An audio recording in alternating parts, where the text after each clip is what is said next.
Dette er en introduktionsvideo til brug af Scratch i forbindelse med geometri og måling, og hvordan man kan tegne forskellige figurer.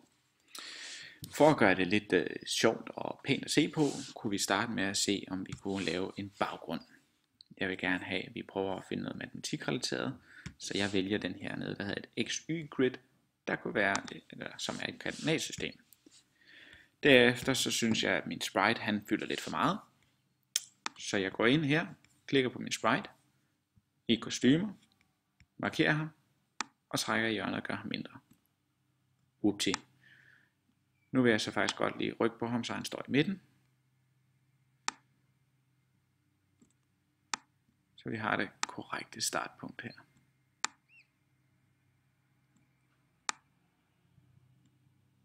Sådan der. Nu har vi gjort det sådan pænt, hvordan jeg synes det skal se ud.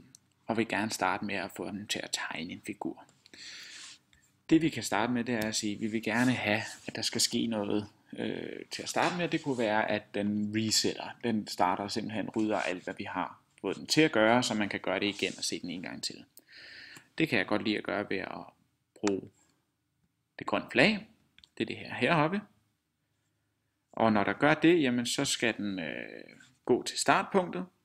Det er gå til et punkt x, y, som vi kender fra koordinatsystemet. Lige midt i 0,0.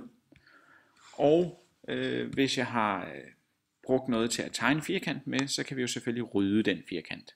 Så nu har jeg lavet en reset-knap i den grønne flag heroppe. Nu vil jeg godt have, at der rent faktisk skal ske noget. Jeg skal have den til at gå og tegne en figur, når jeg trykker på en tast.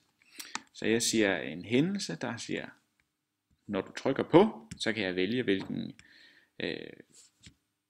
knap det skal være. Jeg vælger så bare mellemrum. Og hvad skal der så ske? Jo, først så vil jeg godt sige, at jeg skal have sat en farve på. Så jeg siger skift penfarve til. Der vælger jeg bare rød her.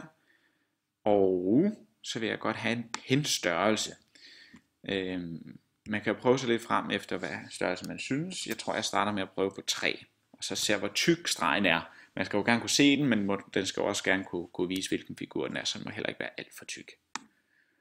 Og så vil jeg så gerne sørge for, at den siger, tag pennen op, sæt pennen ned, så den egentlig tegner. Jeg vil godt tegne et kvadrat. Det vil sige, at jeg skal have 4 lige lange sider og 4 rette vinkler. Det siger inde i mit hoved, at jeg kan bruge noget styring, hvor jeg kan gentage noget. Det er jo 4 vinkler og 4 lige sider. Så jeg kan nok godt sige gentag 4 gange. Så jeg starter med det, så ved jeg, okay, nu er vi så langt. Så vil jeg gerne have noget bevægelse. Han skal jo gå, det vil sige, at jeg skal bevæge mig et eller andet sted. Jeg kunne starte med at sige, at jeg vil gerne gå trin 10. Nu ved jeg så, at hvis jeg sætter nu, så går jeg bare 10 trin i en tilfældig retning. Så det kunne være meget smart at sige, at jeg vil gerne pege i en retning også. Heroppe. Den kan jeg sætte ind. Sige, når jeg peger i en retning, så starter jeg ud med det. Hvis du klikker her, så kan I se, hvilken retning det er, den vender.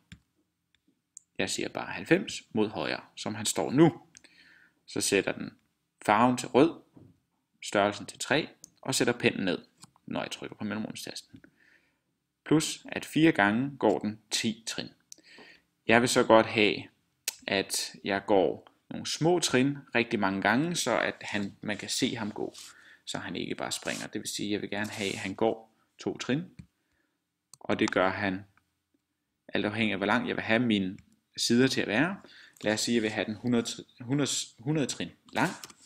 Så siger jeg, at 2 trin af 50 gange, det må være 100 trin totalt. Det gør han så 4 gange. Så hvis jeg starter den nu, så går han bare 2 trin 50 gange, og det gør han 4 gange. Så jeg skal altså huske at have sat en vinkel ind. Det kunne jeg gøre i bevægelser. Nu går jeg hen i bevægelser, og så finder jeg noget her, der hedder drej. Jeg vil så godt have, at han holder sig inden for det første kvadrat. Her. Så jeg siger, drej venstre om.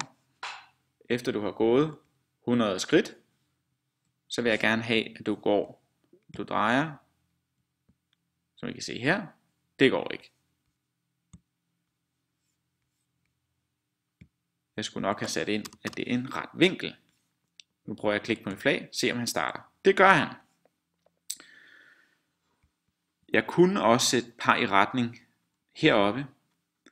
Det gør man ved at skille dem ad sådan her. Og så sige, gå til, par i retning, ryd. Det vil sige, prøv at klikke på det grønne træ igen, så skulle han gerne ændre retning til at kigge til højre. Det gjorde han sørme også. Nu har jeg så sat til, at farven skal være rød, pindstørrelsen skal være 3, den var jeg tilfreds med. Og jeg havde husket at sætte den ned, og 4 gange skal han gå 100 skridt. Efter han har gået 100 skridt, skal han huske at dreje 90 grader. Jeg prøver nu igen at trykke på mellemrum. Som I kan se, nu drejede han 90 grader den rette vinkel. 1, 2, 3, 4 gange, og vi kan se, at han har lavet et kvadrat.